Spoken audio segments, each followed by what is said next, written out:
Bitcoin on the daily, third consecutive up day in a row. And yes, they're calling him the white swan. That's Mr. Trump. After he dodged a bullet on Saturday, Bitcoin is nearly up 10% off the low here. And really 10,000 points off the macro low. What could be the macro low for Bitcoin, coming in at 53,300. And I'm going to be going over exactly my targets here and how I'm going to be evaluating the market going forward, because we are, at a critical place right here in Bitcoin price action. And well, is it going to be price go up or price go down? And despite nearly getting his ear blown off, the white swan, Mr. Trump, will be speaking in Nashville later this month at the biggest Bitcoin conference of the year. After the failed assassination attempt and injuries, it does say Trump is still scheduled to speak in person at the crypto event. So any kind of bullish news surrounding Mr. Trump's recovery, comments on crypto, probably going to be bullish for Bitcoin. And did, apparently pulls Bitcoin off the lows here, as Trump has declared himself, the crypto president. He said he's pro-crypto, even accepting crypto donations and vowing to make self-custody a right for American citizens. Meanwhile, I saw an interview from Gary Cardone, who said that he was surprised to see, Stanford Endowment, one of the largest endowments in the world, allocated 7% of their portfolio to Bitcoin. So, perilous times here, times that we should all be paying close attention. Again, when the price gets boring, price go down. Well, sometimes that often creates one of the best buying opportunities. And that's what we spoke about last week. This Wyckoff accumulation spring. I wish I had the chart up here. Oh, here it is. What we could have been witnessing is the spring of the Wyckoff accumulation schematic here. And that would be the lows, the higher low, the bullish divergence. And, going back to, what we had said all along here is that bullish divergence on the daily time frame was likely to be the very first indicator that we're going to get some upside price action. And that is when the RSI is making higher lows and the price is making lower lows. So again, that bullish divergence off the lows, price making lower lows as the RSI is making higher lows. Always a tongue twister on that bullish and bearish divergence, but very, very powerful tool. And just generally, here's what I'm looking for Bitcoin to do is make a leg all the way up. And we did say last week, we're probably going to get that free ride up to 60,000. Now we've broken above it. If we did see some volume come in here, that would be more convincing. On the daily time frame, we have also regained the white 200 simple. So if you do see a big volume candle print here, like a bright green or, specifically a bright green or blue in this zone, that'll, give me more of the idea. We're probably going to tag the liquidity at the top side here, coming in at, call it $72,000 or 72,300, which does line up with Hyblock capital. Looking at the liquidation levels here, or more specifically, the heat map. The first heat map signatures, the bright yellow, which, by the way, there's a link in the description below if you want to get the, some kind of discount membership, whatnot. There is a link here. You can get access to the institutional charts here. Okay. Back into it. It's very tiny writing. So 63,000.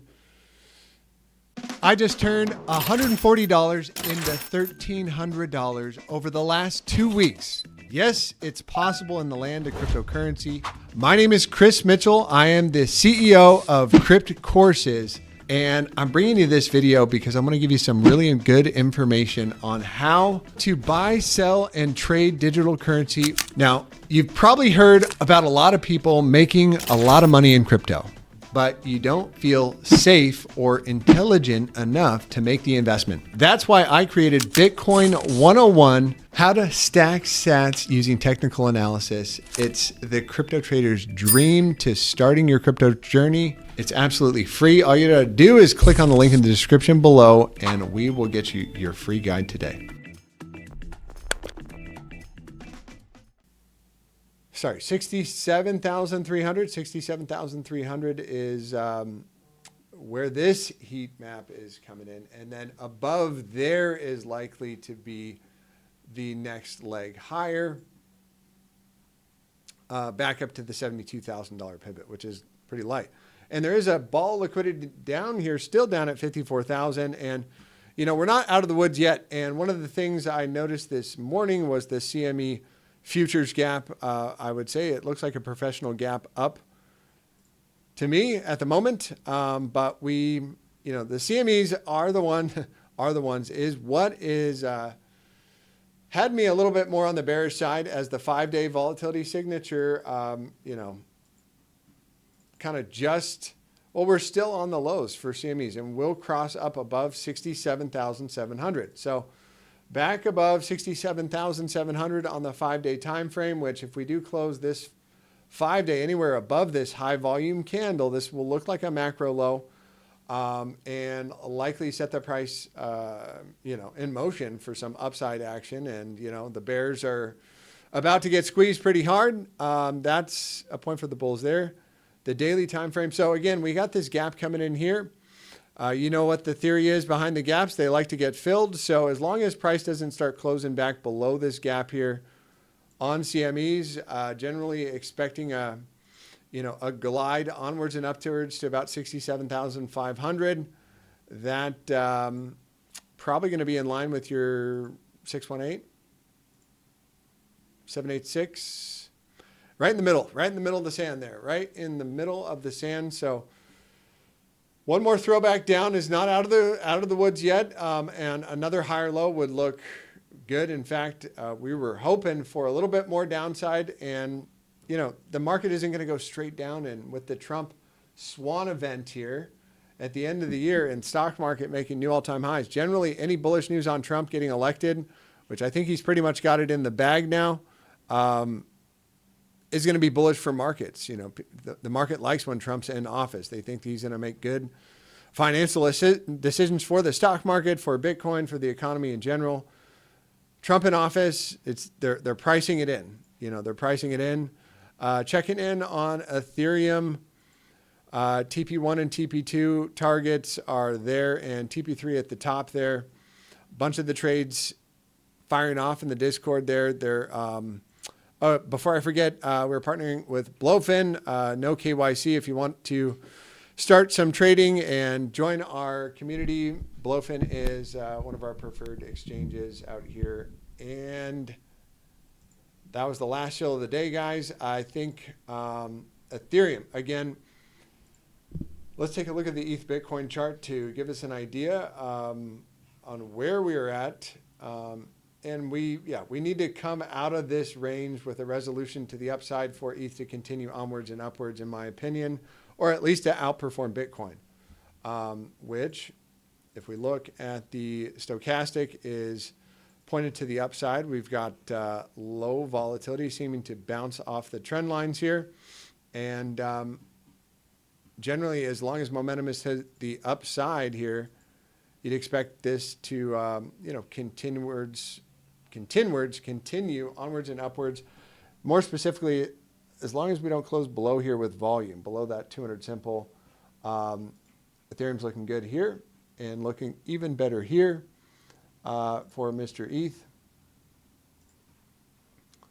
And generally, I'd say that 3660 is the line in the sand back above there, bullish, as long as we're below there, kind of making those lower highs. So this is looking like a nice recovery, a nice white swan event. And if we can keep the momentum to the upside, I'm going to start to flip around to being more bullish here. And, you know, again, the daily downtrend, don't fight the daily downtrend, don't fight the daily uptrend. So what did we get? We had a lower high and a lower low. That was your reversal, and it just bled it out all the way down to 53,000. Now we are about to make our first higher high on a wick basis already, and on a closing basis, as long as we close above 62,300. There's our higher higher low and higher highs proceeding. And volatility is still on the decline here. So we want to see it tick up here any day now. Otherwise, if we do see something like this, a rejection, a close back below the green 55, that's when, this is going to look like a bit of a trap. And you know where the traps like to get set? At the 0.5 and the 618. We are right between the 0.5 and the 618. So this is where a trap can be set. This is where it's time to be careful, time to pay attention. Make sure you stick around, smash the like button, and join us in the next one. Also noting economic data coming out this week. Not much on the headlines. Building permits on the 17th. And then there was some jobs data. Jobs numbers are coming out this week. It seemed like a pretty light week. So we'll have to see how earnings do for the stock market. Continuing jobless claims coming on the 18th. So that's Thursday. And I think that was the biggest event of the week, unless unless building permits blow it out of the water here. Tomorrow is retail sales and the little red book, whatever that thing is. Business inventories. Yeah, nothing too much on the heat map. So it'd be nice to see Bitcoin glide its way onwards and upwards. We've reclaimed the $60,000 level. And so the next level is going to be the mid-range, which if we go back to our range, let's see, back to the range here, 0.5 coming in at 65.6. So that is, probably a free ride up there. And if we reject there, show any kind of weakness, that's when, you start to see the warning signs or warning lights flash. And other than that, I'm going to leave you guys with that. I hope you have a blessed and highly favored rest of your week, and I will see you in the next one. Take care.